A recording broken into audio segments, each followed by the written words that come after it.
Walang tigil ang pamamasyal ngayong tag-ulan dahil atin namang pupuntahan ang ilalim ng katubigan kung saan walang tigil ang kasiyahan. Sa mga gustong magpapayat pagdating sa mga effective na workout, highly recommended daw ang swimming.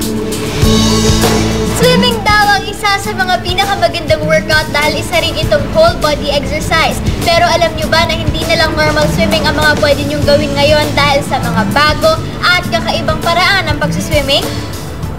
Teka, saan ang mga paa ko? August last year lang na mauso ang mermaid swimming sa Boracay bilang isang tourist attraction. Mula noon, unti-unti na raw itong sumikat sa mga gustong ma-experience ang maging isang mermaid. Actually, we are teaching how to swim like a mermaid. Yung poise and grace and beauty ng mermaid din.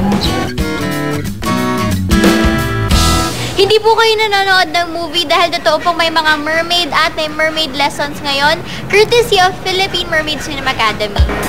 Ayan, Coach, ano po yung mga kailangan matutunan dito sa course? Ang kailangan una nating matutunan dito ay dapat maging komportable ka sa tubig.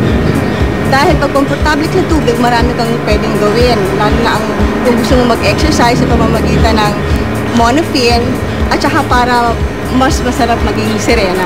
Of course, yung lahat ng mermaids may poise. So, kailangan maganda yung itsura, tapos yung breathing, kailangan maganda yung itsura pag-ahon sa tubig, tapos ganon. And then, core workout talaga siya. Galing pa raw sa Germany ang fins na gawa sa special cloth at glass. Magaan lang at komportabling suotin ng fins, pero pagdating sa paglalangoy, madali lang kaya itong gamitin? Once you get the hang of it, it's natural. Siyempre, hindi ko inatrasan ang mermaid challenge na ito. So, pagkatapos nyo mag-kick, kailangan mag-breathe, diba? Eh, yung mga mermaids poised kami. So, hindi kami parang whale na, kailangan mermaid sip. Naka-poise yung breathing. Tapos yung noo, kailangan mauna pag-angon sa tubig para away from the face yung mo. So, yes. Highly trained ang coaches kaya naman safe na safe daw ang mga estudyante. And most of us are experienced scuba divers and free divers and swimming champs. And we would like to develop the love of the water, especially for kids. And this is also open for those who are afraid of the water, and then we have a way of encouraging them to learn to swim and not be afraid of water.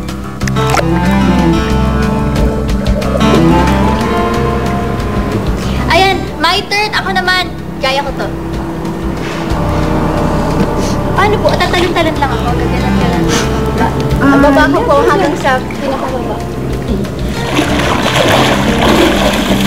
Buti na lang at marunong na akong lumangoy. Kaya first try ko pa lang sa pagiging mermaid, success na agad.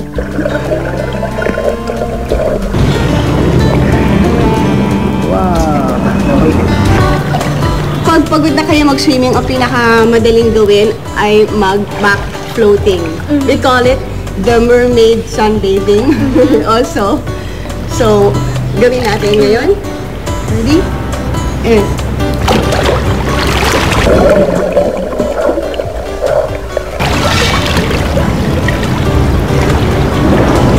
Masaya, different experience kasi diba since ako nag-swimming naman talaga ako before. Ito, different siya kasi kailangan isa lang yung nagpapagalaw sa'yo. Kumbaga yung dalawang paa mo kailangan mag-act as one. Maganda raw ito para sa pag-exercise ng core at pampalakas ng mga legs dahil nasa lower body ang force kapag nagsuswimming. Parang nakaka-poise, nakakaganda.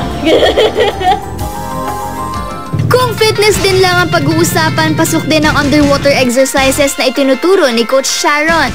We're gonna do yung deep water exercises. So, ang ibig sabihin nun, nasa malalim na tubig tayo, tapos gagawa kayo ng mga certain exercises na usually ginagawa mo on ground or usually ginagawa mo sa shallow water, pero nakalutang ka. At dahil mas effective ang workout na ito kung hindi sumasayad ang mga paa, kailangan gumamit ng special equipment. Gagamit tayo ng isang equipment tawag doon is flotation belt. Yun ang pang-lift sa'yo sa water para maging buoyant ka. Simpleng moves lang ang kailangan, pero ang challenge, gawin ito habang nakalutang sa tubig. Ang pinaka-basic workout ay ang underwater jogging, kung saan ay exercise ang buong katawan na walang tensyon sa joints natin. Sunod naman ang skid move, na mas mabilis ginagawa pero mas maraming muscles ang gumagalaw dahil sa resistance ng katawan sa tubig. At ang pinaka-challenging, ang side kick, na pag ginawa sa tubig, isa ng cardio at resistance training.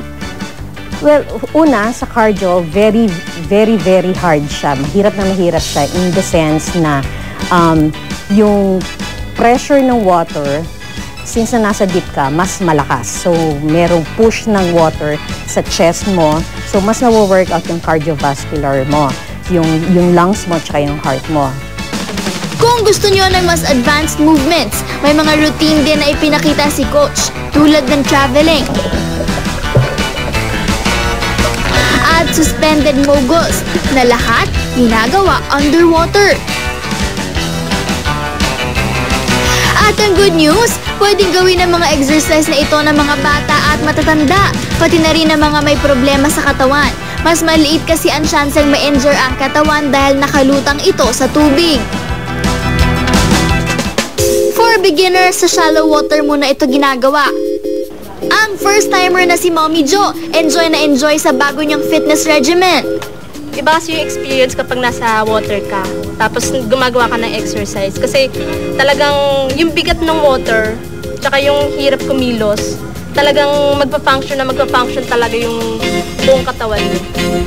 Pero nadiskubre ko na pati ang pagsasayaw pwede na rin daw gawin underwater. Naabutan namin nag-warm up si Teacher Anessa.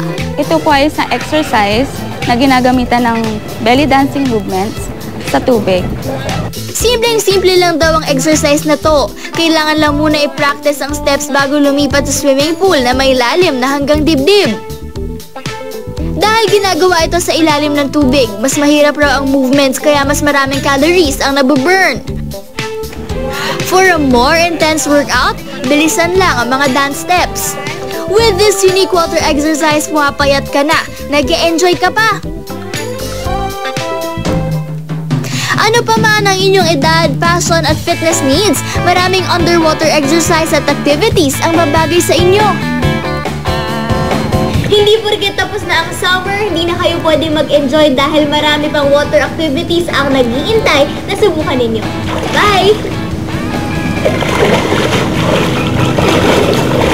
Ganda mo.